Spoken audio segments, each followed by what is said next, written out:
Olá, concurseiro! Espero que você esteja muito bem. Agora vamos conversar de forma mais direta e tranquila sobre os crimes contra a incolumidade pública, como se eu estivesse explicando isso para você em sala de aula, passo a passo, com calma, para facilitar a compreensão.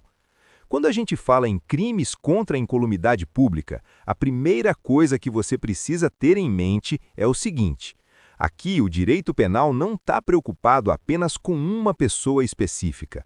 O foco é a coletividade, é a segurança de todos, é a tranquilidade social. São situações em que uma conduta coloca muita gente em risco ao mesmo tempo. Pensa comigo, imagine um prédio inteiro, uma rua movimentada ou um bairro residencial. Agora imagine alguém praticando uma conduta perigosa nesses locais. Mesmo que ninguém se machuque naquele momento, o risco criado já é suficiente para chamar a atenção do direito penal. E é exatamente aí que entram esses crimes. Esses delitos são conhecidos como crimes de perigo, e essa classificação é muito importante para concurso. Aqui vale uma pausa para reflexão. Você lembra a diferença entre perigo concreto e perigo abstrato? Se não lembra, fica tranquilo que eu explico. No perigo concreto, é preciso demonstrar que aquela conduta realmente colocou pessoas ou bens em risco. Já no perigo abstrato, a própria lei presume o risco, ou seja, só de praticar a conduta, o crime já está configurado. Não é preciso provar que alguém quase se machucou ou que o dano estava prestes a acontecer. Agora vamos trazer isso para o cotidiano. Imagine alguém que provoca um incêndio em um prédio residencial. Mesmo que o fogo seja controlado rapidamente e ninguém se machuque, você concorda que a situação foi extremamente perigosa? Claro que sim, e é por isso que o crime existe. O direito penal age antes que o pior aconteça. O crime de incêndio é um dos principais exemplos dentro dos crimes contra a incolumidade pública. Ele pune quem causa incêndio expondo a perigo a vida, a integridade física ou o patrimônio de outras pessoas. Perceba como o centro da discussão é o risco coletivo e não apenas o prejuízo material. Outro ponto que costuma confundir estudantes é o bem jurídico protegido. Aqui, o que se protege é a segurança comum. Mesmo que um patrimônio específico seja atingido ou que alguém se machuque, isso é consequência. O foco principal é a proteção da coletividade. No dia a dia, esses crimes aparecem mais do que você imagina. Armazenar combustível de forma irregular em área residencial, soltar fogos de artifício dentro de um ambiente fechado ou fazer ligações elétricas clandestinas em um prédio inteiro são exemplos clássicos. Talvez nada aconteça naquele momento, mas o risco está criado. Então, guarda bem essa ideia. Crimes contra a incolumidade pública são crimes que antecipam a proteção penal. Eles existem para evitar tragédias maiores e preservar a segurança de todos.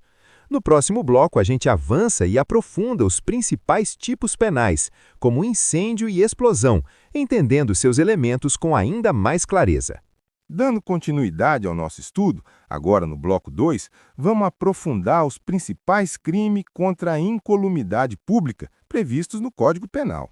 A ideia é conversar sobre esses tipos penais como se estivéssemos em sala de aula, com calma, conectando a teoria com situações do dia a dia, para facilitar sua memorização para a prova. Vamos começar pelo crime de incêndio, que é um dos mais cobrados. Quando a lei fala em incêndio, ela não está tratando de qualquer fogo pequeno ou situação doméstica comum. Incêndio, para o direito penal, é o fogo fora de controle, aquele que tem potencial de se espalhar e gerar risco coletivo. Aqui eu te faço uma pergunta importante. Precisa alguém se machucar para o crime existir? A resposta é não. Basta que o incêndio exponha perigo à vida, à integridade física ou patrimônio de outras pessoas. Perceba que o foco continua sendo o risco criado. O resultado final não é o mais importante. Agora pensa numa situação cotidiana. Imagine um galpão em área urbana onde alguém, por descuido ou de forma intencional, provoca um incêndio. Mesmo que os bombeiros cheguem rápido e ninguém se machuque, você concorda que várias pessoas ficaram em risco. É exatamente isso que o direito penal quer evitar. Por isso, o crime pode estar configurado. Seguindo nessa mesma lógica, chegamos ao crime de explosão. A explosão é a liberação repentina de energia capaz de causar danos significativos. O Código Penal pune quem causa explosão, expondo a perigo a vida, a integridade física ou o patrimônio de terceiros. Mais uma vez, o centro da análise é o risco coletivo. Vamos trazer isso para algo bem comum: um botijão de gás mal instalado num prédio residencial. Se alguém manipula esse botijão de forma inadequada e provoca uma explosão, não importa se o dano foi pequeno ou grande, o que importa é que todos os moradores daquele prédio foram colocados em risco. É exatamente isso que o direito penal quer evitar. Por isso, o crime pode estar configurado. Seguindo nessa mesma lógica, chegamos ao crime de absorção de substâncias venenosas ou corrosivas. Aqui a lei protege não só a saúde física, mas também a integridade dos bens. Imagine alguém que derrama produtos corrosivos em um veículo de transporte público. Mesmo que ninguém se fira imediatamente, a própria substância pode colocar em risco a saúde, o patrimônio e até o funcionamento do transporte em geral. Além do incêndio e da explosão, a lei também trata de outras condutas semelhantes, como o uso indevido, a fabricação ou o transporte irregular de substâncias inflamáveis ou explosivas. São comportamentos que, por si só, já representam um risco elevado para a coletividade.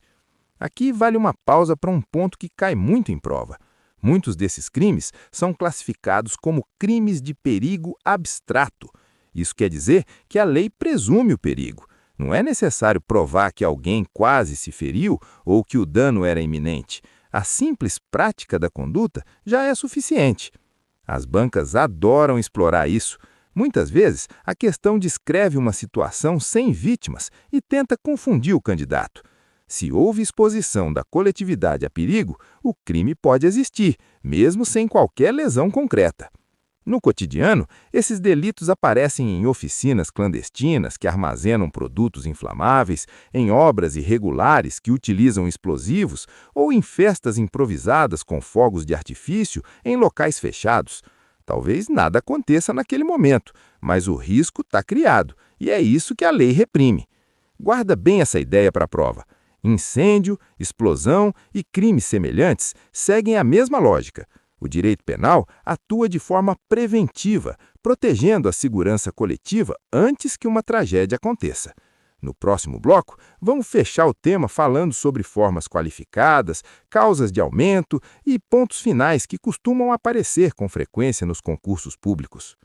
Agora chegamos ao bloco 3, o último deste tema, e a ideia aqui é fechar o assunto de forma bem clara, conectando tudo o que você já ouviu até agora. Pensa que esse é aquele momento final da aula em que o professor organiza as ideias para você sair seguro para a prova.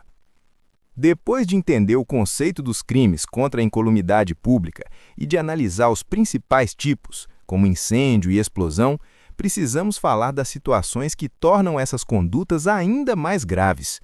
O Código Penal prevê penas maiores quando o risco coletivo é intensificado por determinadas circunstâncias. Um ponto que aparece bastante em concurso é o local onde o crime acontece. Pergunta rápida para você refletir. É a mesma coisa provocar um incêndio em um lugar isolado e provocar um incêndio em um hospital, em uma escola ou em um prédio residencial cheio de pessoas? Claro que não. Quando o crime ocorre em locais com grande circulação de pessoas, o potencial de dano é muito maior e, por isso, a resposta do direito penal também é mais severa. Outro aspecto importante é quando da conduta resulta um dano concreto mais grave, como uma lesão corporal grave ou até a morte de alguém. Nesses casos, a pena é aumentada. Mas atenção aqui, isso é essencial para a prova. Mesmo que ninguém se machuque, o crime contra a incolumidade pública pode estar configurado, desde que a coletividade tenha sido exposta a perigo. Não caia na armadilha de achar que o resultado é sempre necessário. Vamos trazer isso para o dia a dia. Imagine alguém que guarda grandes quantidades de combustível dentro de um prédio residencial de forma totalmente irregular. Mesmo que nada exploda ou pegue fogo, você concorda que todos os moradores vivem sob risco constante? É exatamente esse tipo de situação que o legislador quis evitar. O direito penal entra antes da tragédia acontecer. Agora vale falar rapidamente sobre o elemento subjetivo. Em regra, esses crimes são dolosos. Isso significa que a pessoa quer praticar a conduta ou assume o risco de causar aquela situação perigosa.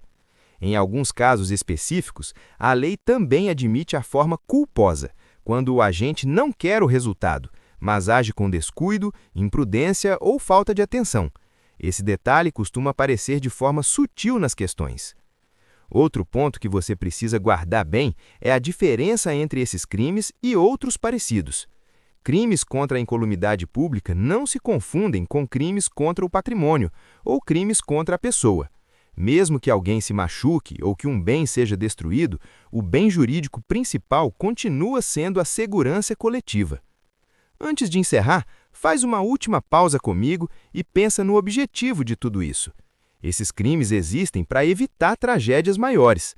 O direito penal atua de forma preventiva, punindo condutas que colocam muitas pessoas em risco ao mesmo tempo. Se você entender essa lógica e conseguir relacionar com exemplos simples do cotidiano, você ganha muita segurança na prova. Aqui terminamos mais um bloco. Até o próximo. Se gostou, inscreva-se, curta o vídeo e ative o sininho.